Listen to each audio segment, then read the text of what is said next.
जोड़ा जाता है। सबको नमस्कार, सुप्रभात, जय हिंद। अभी स्टार्ट हम कर रहे हैं एसएसटी का 60 प्रश्न, जो झारखंड का पहला टेट यानी 2012 में ये टेट हुआ था, उसमें ये सभी 60 प्रश्न पूछा गया था। ठीक है, इससे पहले भी हम कुछ चर्चा कर चुके हैं, और यदि सभी क्वेश्चन 2012 के सभी क्वेश्चन आपको देखना है सभी विषय का, तो वीडियो को अंत में देखिए या फिर प्लेलिस्ट में जाइए, फिर डिस्क्रिप्शन में जाइए। चलिए शुरू करते हैं आज का पहला प्रश्न। प्रश्न कहता है क्या कि झारखंड के किस जिले में सबसे बड़ा वन क्षेत्र है। ठीक है, झारखंड के किस जिले में सबसे बड़ा वन क्षेत्र है। जो ऑप्शन में हमारे सामने है पलामू, धनबाद, हजारीबाग और फिर रांची। तो याद रखिएगा कि पलामू सबसे बड़ा वन क्षेत्र है इन चारों में से। आगे चलिए, दूसरा प्रश्न कहता है क्या कि उचित राशन दुकान बहुत लोकप्रिय नहीं है। यानी राशन दुकान आज के समय में बहुत लोकप्रिय नहीं है। क्यों नहीं है? कि दुकान का अनियमित खुलना, ठीक है, व्यापारियों द्वारा धांधली, जैसे कि बेहतर कमाई के लिए खुले बाजार में खाद्यान्नों को बेचना। ठीक है, ये एक्स्ट्रा कमाई के लिए, काला धन कमाने के लिए या बेईमानी करने के लिए इसको क्या करते हैं, खुले बाजार में बेच देते हैं। निम्न क्वालिटी के खाद्यान्नों को बेचना या कार्ड का अनुबंधन कराना। तो इसका आंसर मेरा होगा 2। ठीक है, उचित राशन दुकान आज लोकप्रिय नहीं है। उसका कारण है कि व्यापारी में धांधली कर रहा है और उसने गलत कमाई के लिए या एक्स्ट्रा कमाई के लिए, बेईमानी के लिए यहाँ बाजार में खुले बाजार में खाद्यान्नों को बेच देते हैं। क्वेश्चन नंबर 3 में राघव जी का क्वेश्चन है कि समाज शास्त्र में अनुदेश और मूल्यांकन छात्रों के लिए आवश्यक क्यों होता है। ठीक है, क्यों होगा यहाँ पर?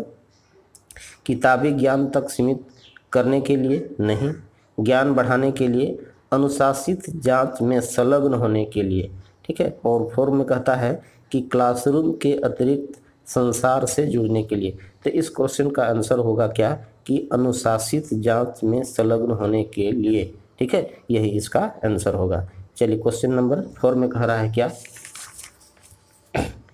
निम्नलिखित में से कौन सा भू संचरण का एक स्रोत नहीं है।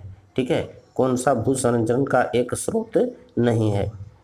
इंटर क्रॉपिंग, टेरेस फार्मिंग या डिफोरेस्टेशन या फिर कंटूर बैरियर। तो यहाँ पर डिफोरेस्टेशन ये होता है जंगल विनाश। ठीक है, तो यहाँ जंगल विनाश जो होता है भू संरक्षण का एक स्रोत नहीं है। जंगल को काटना भू संरक्षण का स्रोत नहीं है, और आंसर सी मेरा इसका होगा। ठीक है, क्वेश्चन नंबर 5 में देखिए, भारतीय संविधान किसका अनुमोदन नहीं करता है। यानी इंडियन कॉन्स्टिट्यूशन इसमें से किसका अनुमोदन नहीं करता है? प्रजातंत्र इसका अनुमोदन करता है, धर्मनिरपेक्षता इसका भी अनुमोदन करता है, संप्रभुता, ठीक है, प्रभुसत्ता या फिर निरकुंशता। तो प्रभुसत्ता का भी अनुमोदन करता है, निरकुंशता का यहाँ अनुमोदन नहीं करता है, और यही मेरा क्या होगा, आंसर होगा। इसका अनुमोदन नहीं करता है। ठीक है, चलिए नेक्स्ट क्वेश्चन देखते हैं। क्वेश्चन नंबर 6 में, अंग्रेज द्वारा रैयतवाड़ी निपटारा को किस महाप्रांत में लागू किया गया था। ठीक है, अंग्रेज द्वारा रैयतवाड़ी निपटारा के लिए किस प्रांत को यानी महाप्रांत में इसको लागू किया गया था? बंगाल में नहीं, मद्रास में इसको लागू किया गया था। ठीक है, बॉम्बे, मद्रास और बॉम्बे, ये कहाँ किया गया था? मद्रास में किया गया था। क्वेश्चन नंबर 7 में कहता है विविधता में एकता। ठीक है, विविधता में एकता वाक्य किसने कहा है? यानी इस उक्ति को विविधता में एकता वाक्य किसे कहा है? अनेकता में एकता किसको कहा है? शहीद भगत सिंह, महात्मा गांधी, जवाहरलाल नेहरू या फिर सरदार वल्लभ भाई पटेल।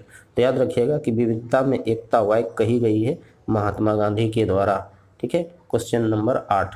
क्वेश्चन नंबर 8 में कहता है कि राज्य सरकार सार्वजनिक स्वास्थ्य प्रणाली चलाती है। ठीक है, एकदम चलाती है, सार्वजनिक स्वास्थ्य प्रणाली चलाती है, जो केवल वे जो सेवा प्रभार चुकाते हैं की सुविधा के लिए, या तो मुफ्त या फिर निम्न मूल्य पर उत्तम स्वास्थ्य सेवा प्रदान करने के लिए, टीबी, मलेरिया जैसे रोगों के फैलने से रोकने के लिए, उसके विरुद्ध कार्रवाई करने के लिए, या फिर आम बीमारी से लेकर विशेष बीमारी, यहाँ विशेष होगा, विशेष बीमारी के लिए उपचार प्रदान करने के लिए। ठीक है, तो भारत सरकार जो होता है या राज्य सरकार सार्वजनिक स्वास्थ्य प्रणाली चलाती है आम बीमारी से लेकर विशेष बीमारियों के लिए उपचार प्रदान करने के लिए, और यही मेरा आंसर होगा। ठीक है, क्वेश्चन नंबर 9 में कहता है क्या, खेत के लिए आवश्यक पूंजी की व्यवस्था किसके द्वारा की जाती है? खेत के लिए आवश्यक पूंजी की व्यवस्था किसके लिए की जाती है? सांसद के द्वारा नहीं, साहूकार के द्वारा नहीं, अपनी बचत के द्वारा, फिर अतिरिक्त भूमि का होना। तो यहाँ देखिए खेत के लिए आवश्यक पूंजी हम जुटाते हैं, अपनी बचत करते हैं, ठीक है, ताकि हमको समय पर वो काम होगा और अपनी बचत इसका आंसर होगा। क्वेश्चन नंबर 10 में देखिए, फसल उगाने के लिए पहाड़ी ढालों को सीढ़ियों या सीढ़ीनुमा आकार में काटना कहलाता है। क्या कहलाता है? यानी फसल उगाने के लिए पानी को रुकाव के लिए, ठहराव के लिए ढाल जगह पर उसको काट देते हैं और उसको क्या कहते हैं? सीढ़ीनुमा खेती, फसल चक्र, रबी फसल या फिर खरीफ फसल। याद रखिएगा इसको सीढ़ीनुमा खेती कहते हैं, ठीक है, सीढ़ी जैसा काट देते हैं ताकि पानी नीचे न गिर पाए। क्वेश्चन नंबर 11 में कहता है ग्रीनविच से होकर गुजरने वाली यामोत्तर रेखा कहलाती है, ठीक है, बहुत ही इंपॉर्टेंट है। इसको 0 डिग्री देशांतर रेखा कहेंगे या 180 डिग्री देशांतर रेखा या 90 डिग्री है ना लॉन्गिट्यूड या फिर 45 डिग्री लॉन्गिट्यूड। तो याद रखिएगा जो 0 डिग्री जो देशांतर होता है यानी 0 डिग्री लॉन्गिट्यूड होता है, इसी को ग्रीनविच रेखा कहते हैं और इसी को विश्व के मानक मध्याह्न रेखा के नाम से भी जाना जाता है। यानी इसको ग्रीनविच रेखा भी बोलते हैं, 0 डिग्री देशांतर रेखा भी बोलते हैं और विश्व का मानक मध्याह्न रेखा के नाम से भी जाना जाता है। यानी ऑप्शन नंबर ये ए सही होगा इसका। चलिए 12 क्वेश्चन में कहता है क्या, समाज शास्त्र का उद्देश्य होता है, ठीक है, ये भी पेडागोजी का क्वेश्चन है। समाज शास्त्र का उद्देश्य होता है एक बच्चे को गुजरे भारत के संबंध में उसके आसपास का संसार और कुछ महत्वपूर्ण सामाजिक समस्याओं के प्रति एक विशेष परिप्रेक्ष्य विकसित करना। वह परिप्रेक्ष्य कौन सा है जिसे विकसित करने के लिए आवश्यकता होती है, ठीक है, यानी इसमें कौन सी ऑप्शन में दिया हुआ है उसकी आवश्यकता होती है। पहला क्या है? दुर्नन्य और रूढ़िवादी। दुर्नन्य कहने का मतलब है कि रिजिड, और इसको हम लोग क्या बोलते हैं? ऑर्थोडॉक्स, या दृढ़ या नन्य, परंपरागत या अटल, या सभी के विषय में असंबंधित होना। तो याद रखिएगा कि यहाँ पर मेरा इसका जो होगा पहला इसका आंसर होगा, क्या बोलता है? रिजिड और ऑर्थोडॉक्स जिसको, है ना, ठीक है। नेक्स्ट क्वेश्चन में देखते हैं 13 प्रश्न में कहता है क्या कि जीविका के लिए उत्पादन को व्यवस्थित करने हेतु आवश्यकता होती है। यानी क्या आवश्यकता होती है? भौतिक पूंजी की, भू और प्राकृतिक संसाधन की, श्रम की या फिर मौसम की। तो याद रखिएगा जीविका के लिए उत्पादन को व्यवस्थित करने के लिए आवश्यक होता है भौतिक पूंजी की, और यही मेरा आंसर होगा। क्वेश्चन नंबर 14 में देखिए, 14 प्रश्न कहता है मानव संसाधन में निवेश के फलस्वरूप प्राप्त हो सकता है। क्या प्राप्त हो सकता है? समाज में बड़ा योगदान, बेहतर बिजनेस विचार, स्कूल में बढ़ोतरी या फिर दक्षता कार्य। तो याद रखिएगा इससे क्या होता है? दक्षता कार्य होता है, ठीक है, यह जिसको हम लोग स्किल जॉब कहते हैं। मानव संसाधन में निवेश के फलस्वरूप प्राप्त जो होता है इसको स्किल जॉब कहेंगे, चाहे दक्षता कार्य। आगे देखिए 15 प्रश्न में है सिलेबस में समाज विज्ञान विषय पर एक परियोजना अध्ययन करने का क्या लाभ हो सकता है। यानी सिलेबस में समाज विज्ञान विषय पर एक प्रोजेक्ट अध्ययन करते हैं ना, ठीक है, परियोजना अध्ययन करने का क्या लाभ हो सकता है। पहला देखते हैं छात्रों को मनोरंजन प्रदान करना, ये नहीं होगा। वास्तविक जीवन स्थिति के साथ कक्षा में पढ़े हुए संकल्पनाओं का सहसंबंध स्थापित करना, ये होना चाहिए। आगे देख लीजिए छात्रों को बेहतर ग्रेड देने के लिए अवसर सृजित करना, ये नहीं होगा। उपरोक्त में से सभी नहीं, ठीक है, यानी जब एक नहीं होता है तो कहाँ उपरोक्त सभी होगा, यानी ऑप्शन नंबर 2 इसका यानी बी इसका आंसर होगा। क्वेश्चन नंबर 16 क्या कहता है क्या गांधी जी ने किस वर्ष दांडी यात्रा प्रारंभ की थी। तो याद रखिएगा ये गांधी जी ने जो होता है 12 मार्च 1930 ईस्वी को, बहुत ही इंपॉर्टेंट प्रश्न है ये, 1922 में नहीं होगा, यानी 27 में भी नहीं होगा, यानी 1930 ईस्वी में प्रारंभ किया था। सी इसका आंसर होगा, ठीक है। स्थल मंडल, जल मंडल और वायुमंडल के बीच एक सूक्ष्म स्पर्श मंडल को क्या कहते हैं, ठीक है, जो सभी को सूक्ष्म स्पर्श करता है, यानी मध्य मंडल, पारिस्थितिक मंडल, अधिमंडल या जीव मंडल। तो याद रखिएगा इसको जीव मंडल कहते हैं। यानी जीव मंडल में स्थल मंडल, जल मंडल, वायुमंडल सभी सम्मिलित होते हैं, ठीक है, ये हो गया जीव मंडल, इसका आंसर होगा। क्वेश्चन नंबर 18 में कहता है कि ईसा पूर्व 6ठी शताब्दी के दौरान कितने महाजनपद थे, ठीक है, ईसा पूर्व 6ठी शताब्दी के दौरान कुल कितने महाजनपद थे? 4 नहीं, 16 नहीं, 16 ठीक है, 8 नहीं, यानी कितना थे टोटल? याद रखिएगा 32 महाजनपद थे। भारत में असमानता किस कारण से है? ठीक है, भारत में असमानता किस कारण से है? जाति और लिंग, लोगों के धर्म, मौद्रिक स्तर या फिर प्रतिष्ठा। तो याद रखिएगा जाति और लिंग के कारण भारत में असमानता है। 20 प्रश्न में है, पृथ्वी का ठोस भाग जहां हम रहते हैं, यानी जिस जगह पर रहते हैं, निवास करते हैं, घर बनाते हैं, ठीक है, उसको क्या कहते हैं? वायुमंडल, जीवमंडल, स्थल मंडल या फिर जलमंडल। तो याद रखिएगा स्थल मंडल में हम रहते हैं। ठीक है, ये क्या कहलाता है? स्थल मंडल कहलाता है ना। अगला प्रश्न हम लोग देखते हैं, एक स्लोप में बड़े पैमाने पर, ठीक है, यानी एक स्लोप में बड़े पैमाने पर चट्टान, मलबा, मिट्टी घिसक जाता है। खासकर बरसात दिनों में ज़्यादा बारिश होता है या बादल के फटने से कुछ कुछ इलाकों में, जैसे हिमालय के क्षेत्र में, ठीक है, ये क्या होता है? इस तरह का घटना बरसात के दिनों में होता है, जिसको हम लोग क्या कहते हैं? ज्वालामुखी नहीं, हिमस्खलन या फिर उत्खनन या फिर भूस्खलन। तो इसको हम लोग क्या बोलते हैं? लैंड स्लाइडिंग बोलते हैं, भूस्खलन बोलते हैं। ठीक है, 19 इसको क्या बोलेंगे? भूस्खलन बोलते हैं। आगे देखते हैं 22वां प्रश्न। 22 प्रश्न में कहता है क्या? 1857 के गद्दर के दौरान, यानी 1857 की जब राष्ट्रीय आंदोलन हो रहा था, उसमें उस दौरान झांसी की रानी का जनरल कौन था? झांसी की रानी का जनरल कौन था? भगत सिंह नहीं था, चंद्रशेखर आजाद नहीं था, हैदर अली नहीं था, यानी कौन था? तात्या टोपे था। ठीक है, किसे सामान्यतः आधुनिक उद्योग का मेरुदंड कहा जाता है? बहुत इंपॉर्टेंट है ये। क्या कहा जाता है? देखिए, स्टील को, बिजली को, पावर को या फिर लोग को। तो आधुनिक उद्योग का मेरुदंड स्टील को कहा जाता है। नेक्स्ट प्रश्न देखते हैं 24। भारत में पहली बार आम चुनाव कब हुआ? जब हमारा देश आज़ाद हुआ तब उसके बाद पहला आम चुनाव जो हुआ था 1947 में तो आज़ाद हुआ, 1948, 1950, यानी 1951 में पहली बार आम चुनाव हुआ था। नेक्स्ट देखिए 25 में, किस मौसम के प्रारंभ के साथ खरीफ का मौसम प्रारंभ होता है? याद रखिएगा, मानसून, फिर जाड़ा, गर्मी या शरद।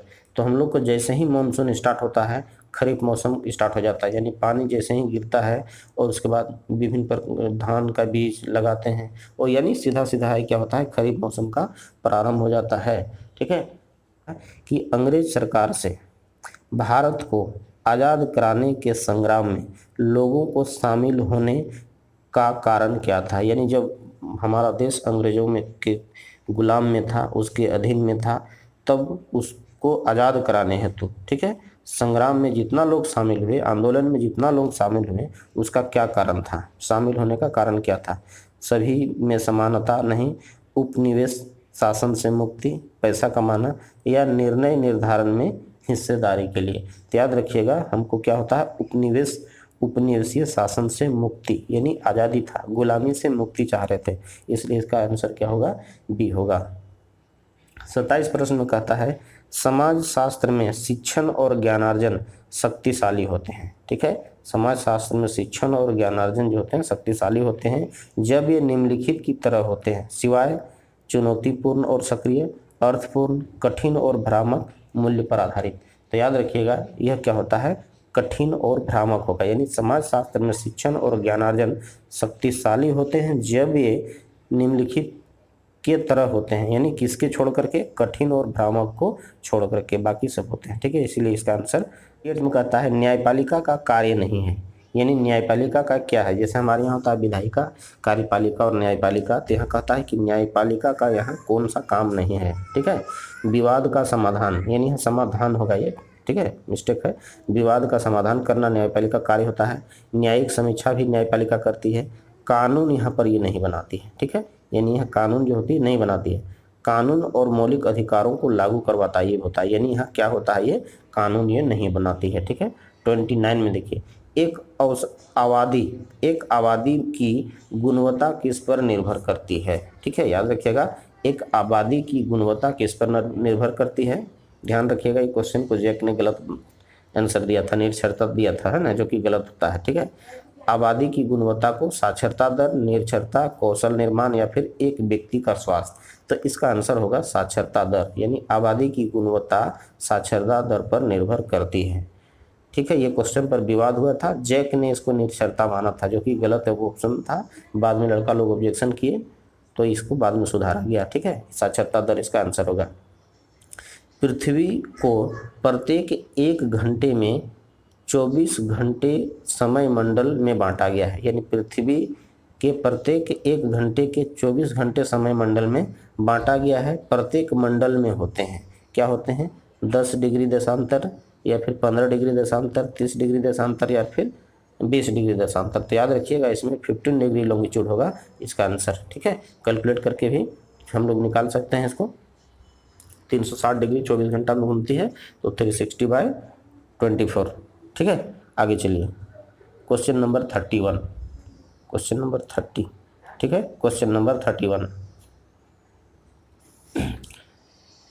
प्रश्न में कहता है क्या, क्षेत्रफल में सबसे बड़ा महादेश कौन है। एकदम इजी है, क्षेत्रफल में सबसे बड़ा महादेश, यानी विश्व का जितना भी महादेश है सबसे बड़ा महादेश कौन है, अफ्रीका, एशिया, यूरोप या फिर उत्तरी अमेरिका। तो याद रखिएगा एशिया महादेश जो होता है क्षेत्रफल की दृष्टि से सबसे बड़ा होता है। ठीक है, आगे चलिए देखिए 32 में कहता है क्या, निम्नलिखित में से क्या हमारे संविधान में वर्णित नहीं है। अपनी भाषा स्वतंत्र रूप से बोलना, ये तो हमारा संविधान कहता है वर्णित है। त्योहारों को स्वतंत्र रूप में मनाना, यह भी वर्णित है। एक अनिवार्य भाषा का पालन करना कोई जरूरी नहीं है, ये नहीं वर्णित है। उस धर्म का पालन करना जिसे हम मानते हैं, ठीक है, या आप मानते हैं, यानी अपना धर्म को अबाध रूप से मनाने की स्वतंत्रता हम में है। यानी इसका जो सी आंसर है, एक अनिवार्य भाषा का पालन करना, ये संविधान में वर्णित नहीं है। 33, एक अधातु खनिज का उदाहरण है, यानी यहाँ which of an example of non metallic materials, यहाँ पर कौन एक अधातु खनिज का उदाहरण है। ठीक है, बॉक्साइट धातु होता है, तांबा ये भी धातु होता है, क्रोमाइट भी धातु होता है, यानी जिप्सम यहाँ पर इसका उदाहरण होगा, जो कि ये अधातु खनिज का उदाहरण है। ठीक है, 34 में कहता है क्या, किस सुधारक ने विधवाओं के जीवन को बदलने का जिम्मा लिया।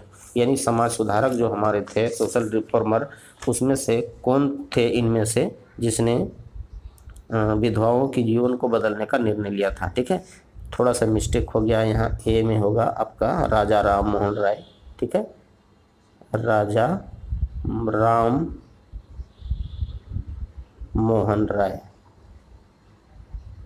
ठीक है,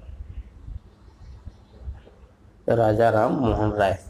तो याद रखिएगा कि पहला ऑप्शन मेरा क्या है, राजा राम मोहन राय। दूसरा क्या है, नेताजी सुभाष चंद्र बोस और पंडित जवाहरलाल नेहरू और BR अम्बेडकर।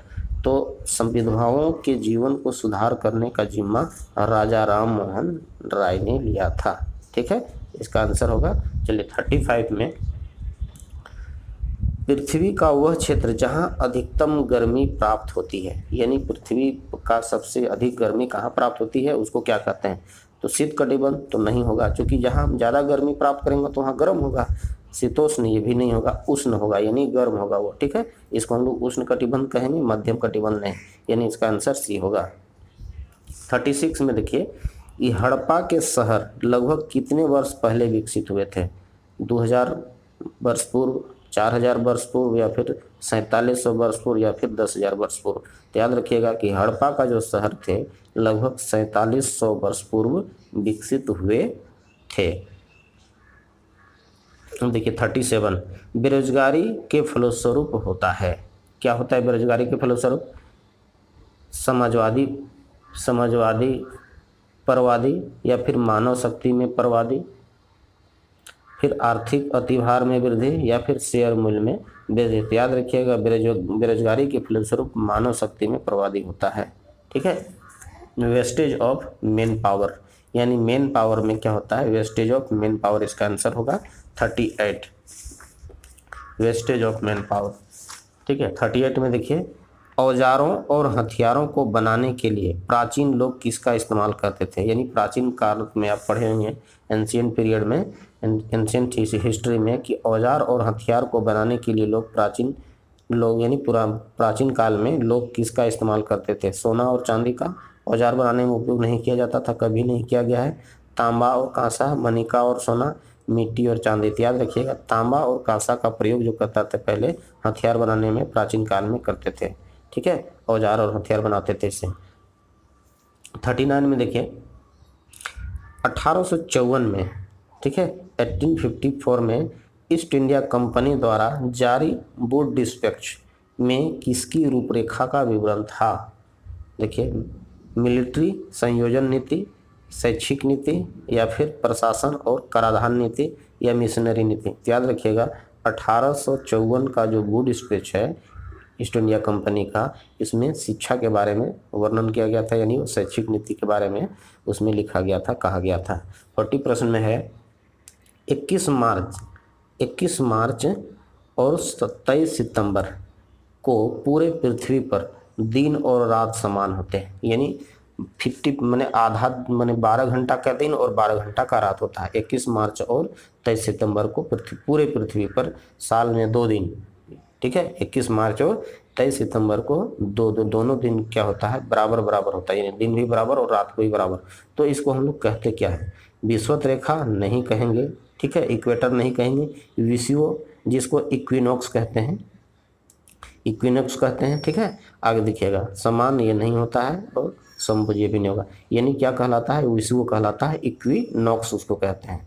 ठीक है, चलिए 41 में 41 कहता है क्या कि इतिहासकारों, सॉरी यहाँ भी मिस्टेक है, इतिहासकारों और पुरातत्ववादियों के लिए निम्नलिखित में से कौन सूचना का एक स्रोत नहीं हो सकता है? ठीक है, माने इतिहासकारों और पुरातत्ववादियों के लिए निम्नलिखित में से कौन सूचना का एक स्रोत नहीं हो सकता है? अस्थियां सूचना का स्रोत था, शिलालेख ये भी सूचना का स्रोत था, भोजन यहाँ नहीं था ये। ठीक है, अस्त्र और औजार भी उसका स्रोत था, यानी इसका आंसर क्या होगा? भोजन होगा। चलिए नेक्स्ट देखते हैं 42 में। 42 में कहता है कि अर्थव्यवस्था बढ़ने के साथ कौन समाज की व्यवस्था का आधार बना? जैसे जैसे अर्थव्यवस्था बढ़ते गया तो समाज की व्यवस्था का आधार इसमें कौन बना? वर्ण, ठीक है, जिसको वर्ण, जाति, या फिर सैनिक या धन। तो याद रखिएगा, वर्ण जो होता है इसका आधार बनते गया, अर्थव्यवस्था का आधार क्या बनते गया? वर्ण। ठीक है, यानी ए इसका आंसर होगा। 43 में कहता है क्या कि एक क्षेत्र की विविधता को सबसे अधिक प्रभावित करने वाला कारक कौन है? जातीयता क्षेत्र की विविधता को नहीं प्रभावित करती है, भाषा, विभिन्न प्रकार के वस्त्र पहनना, ये भी नहीं, यानी इनमें सबसे ज़्यादा जो प्रभावित करता है वो कौन है? भौगोलिक और ऐतिहासिक कारक। ठीक है, भौगोलिक और ऐतिहासिक कारक एक क्षेत्र की विविधता को सबसे अधिक प्रभावित करता है। ऑप्शन डी सही होगा इसमें। 44 का लक्ष्य निम्नलिखित में से कौन नहीं है? ठीक है, समाज शास्त्र पढ़ने का लक्ष्य निम्नलिखित में कौन नहीं है? एक अकादमिक रूप में पढ़ना, ठीक है, रूप होगा यहाँ, रूप में पढ़ना, गहन ज्ञान, या फिर सक्षम नागरिक होना, या उन चुनौतियों का समाधान करने हेतु कार्य जो हमारा राष्ट्र झेलता है। तो याद रखिएगा, यहाँ पर नहीं पूछा गया है कि समाज शास्त्र पढ़ने का लक्ष्य निम्नलिखित में कौन नहीं है। तो गहन ज्ञान तो हमको आवश्यकता है, होना ही चाहिए, सक्षम नागरिक हमको होना ही चाहिए, उन चुनौतियों का समाधान करना जिसके हेतु हमारा राष्ट्र झेल रहा है, इसका भी समाधान हमको खोजना चाहिए। तो इसमें क्या होगा? पहला इसका ऑप्शन आंसर होगा, यानी एक अकादमिक रूप में पढ़ना हमारा लक्ष्य नहीं होना चाहिए। ठीक है, इसमें देखिए 45 में कहता है कि एक देश की जन्म दर यानी बर्थ रेट और मृत्यु दर डेथ रेट के बीच में जो डिफरेंस होता है, अंतर होता है, उसको हम लोग क्या कहते हैं? प्राकृतिक वृद्धि दर और कृत्रिम वृद्धि दर, या फिर प्रवचन, या फिर घातांक दर।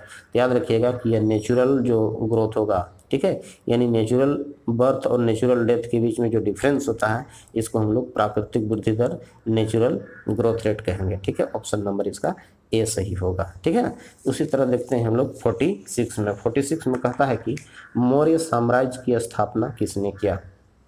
याद रखिएगा कि अशोक के परदादा ने, ठीक है, यानी ये तो पक्का है कि अशोक का ही वंशज किया है ना। अशोक के दादा ने या फिर अशोक के पिता ने या फिर अशोक ने। तो याद रखिएगा कि अशोक के पिता बिंदुसार थे और बिंदुसार के पिता जो थे चंद्रगुप्त मौर्य थे, जो अशोक के दादा लगते थे। ठीक है, तो चंद्रगुप्त मौर्य ने इसका स्थापना किया था, मौर्य समाज की स्थापना चंद्रगुप्त मौर्य ने किया था, जो अशोक के दादा लगते थे। यानी अशोक के पिता जो थे बिंदुसार थे और बिंदुसार के पिता कौन थे, चंद्रगुप्त मौर्य थे, इसलिए अशोक के वो दादा लगेंगे। ठीक है, तो इसलिए इसका आंसर क्या होगा, अशोक के दादा होगा। 47 प्रश्न में कहता है क्या कि 18वीं सदी में मुगल साम्राज्य के पतन चरण के दौरान राजपूत राज्यों को क्या कहा जाता था। यानी जब 18वीं सदी में मुगल राज्य का पतन हो रहा था उस समय राजपूत राज्यों को क्या कहा जाता था।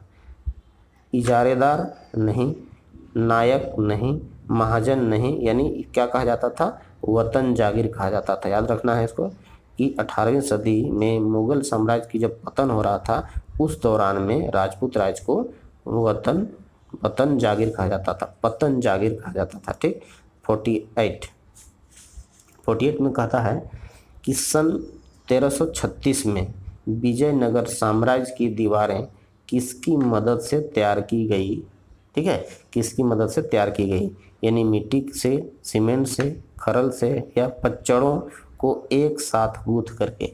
याद रखिएगा जो पच्चड़ों को यानी वेज ऑफ इंटरलॉकिंग टुगेदर जिसको होता है, पच्चड़ों को एक साथ किया गया था, पच्चड़ों को एक साथ गूंथ करके विजयनगर साम्राज्य की दीवार बनाया गया था। ठीक है, 49 में देखिए, मुगल वंश के प्रारंभिक काल में, यानी मुगल वंश के प्रारंभिक काल में अफगानों को किस रूप में देखा जाता था। ठीक है, यानी चेतावनी नहीं, मित्र तो एकदम नहीं, जब यहाँ आक्रमण करने आ रहा था तो क्या होगा, अप्रत्यक्ष प्रेक्षक नहीं, यानी विद्रोही के रूप में दिखाया जाता था उसको। क्या के रूप में दिखाया जाता था, विद्रोही के रूप में उसको देखा जाता था, है ना, रेबेल। उसके बाद चलिए देखिए क्वेश्चन नंबर 50 में कहता है क्या, ग्रहों नक्षत्रों उपग्रहों के अतिरिक्त कुछ सूक्ष्म पिंड जो मंगल ग्रह और बृहस्पति ग्रह के बीच में गतिमान रहते हैं असंख्य। ठीक है, तो उन्हें हम क्या कहते हैं, ध्रुव तारा नहीं कहेंगे, उल्का नहीं कहेंगे, ज्वाइड नहीं कहेंगे, यानी उसको हम लोग क्या कहते हैं, क्षुद्र ग्रह कहते हैं। यानी मंगल और बृहस्पति ग्रह में असंख्य आकाशीय पिंड जो विद्यमान है उसको हम लोग क्या बोलते हैं, क्षुद्र ग्रह कहते हैं। ठीक है, ऑप्शन डी सही होगा। 51 में देखिए, कामगारों और अर्थव्यवस्था के सर्वोत्तम हित के लिए कौन न्यूनतम मजदूरी का निर्धारण करता है। सरकार करता है, संविधान करता है, निर्माता करता है या फिर उपभोक्ता करता है। तो देखिए इसका निर्धारण कौन करता है, कामगार और अर्थव्यवस्था के सर्वोत्तम हित के लिए न्यूनतम मजदूरी का निर्धारण सरकार द्वारा किया जाता है। ठीक है, यह संविधान द्वारा ये नहीं किया जाता है, यानी सरकार द्वारा किया जाता है। 52 में देखिए, अटलांटिक महासागर की तटीय रेखा अत्यधिक समतल है या फिर चिकनी है या फिर दंतुर है या फिर प्रपाती है। तो याद रखिएगा यहाँ जो अटलांटिक महासागर का जो तटीय रेखा है अत्यधिक दंतुर है यानी इंटेंड है। ठीक है, 53 प्रश्न में देखिए, अशोक के धम्म में केवल क्या शामिल था, यानी अशोक का जो धम्म था उसमें क्या शामिल था, पारिवारिक समस्याओं के समाधान और निर्देश, पशु की बलि ये तो नहीं था, ईश्वर की पूजा ये भी नहीं था, दास और नौकरों का निरीक्षण होना ये भी सही नहीं था। यानी क्या था, अशोक के धम्म में केवल और केवल जो शामिल था वो क्या था, पारिवारिक समस्याओं के समाधान और निर्देश उसमें लिखे गए थे। ठीक है, उसी तरह से चलिए हम लोग अगला प्रश्न देखते हैं 54 प्रश्न में कहता है क्या, एक देश में खाद्य सुरक्षा केवल तभी सुनिश्चित की जा सकती है यदि उच्च मूल्य हो, नहीं होगा ये। ठीक है, आगे देखिए, सभी व्यक्तियों के लिए पर्याप्त भोजन हो, ये होना चाहिए। आगे चल देखिए, सभी व्यक्तियों के पास भोजन खरीदने की क्षमता हो, ये नहीं होना चाहिए। भोजन प्राप्त करने पर कोई प्रतिबंध न हो, ये तो होगा नहीं। यानी इसका आंसर क्या होगा, बी हो, इसका आंसर होगा। यानी एक देश में खाद्य सुरक्षा केवल तभी सुनिश्चित की जा सकती है यदि सभी व्यक्तियों के लिए पर्याप्त भोजन हो, तब उसको हम एक मूल्य निर्धारित कर सकते हैं। 55 में देखिए, कुछ महत्वपूर्ण खाद्य हस्तक्षेप कार्यक्रम लागू किए गए खाद्यान्नों का निर्यात होगा, या पीडीएस यानी सार्वजनिक वितरण प्रणाली या जन वितरण प्रणाली। फिर देखिए आईसीडीएस यानी एकीकृत शिशु विकास योजना, ये सेवाएं, या फिर एफएफडब्ल्यू यानी कार्य के लिए भोजन, फूड ऑफ वर्क, या फिर हम लोग देख सकते हैं पब्लिक डिस्ट्रीब्यूशन सिस्टम, या फिर इंटीग्रेटेड चाइल्ड डेवलपमेंट सर्विस। तो याद रखेंगे इसके लिए मेरा क्या होगा, पीडीएस। पीडीएस मतलब होता है पब्लिक डिस्ट्रीब्यूशन सिस्टम यानी जन वितरण प्रणाली या सार्वजनिक वितरण प्रणाली। ठीक है, इसका आंसर होगा।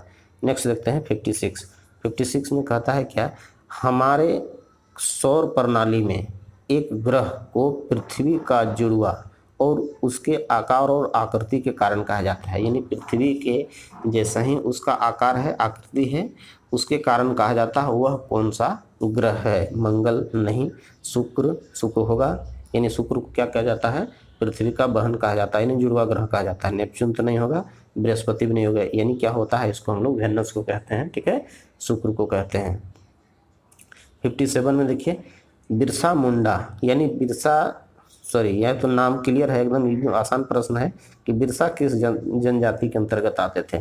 ठीक है, यानी बिरसा मुंडा सबको जानते हैं, तो मुंडा जनजाति आएगा, उराव नहीं, संथाल नहीं, एकदम इजी है बिरसा मुंडा, एकदम आसान प्रश्न है।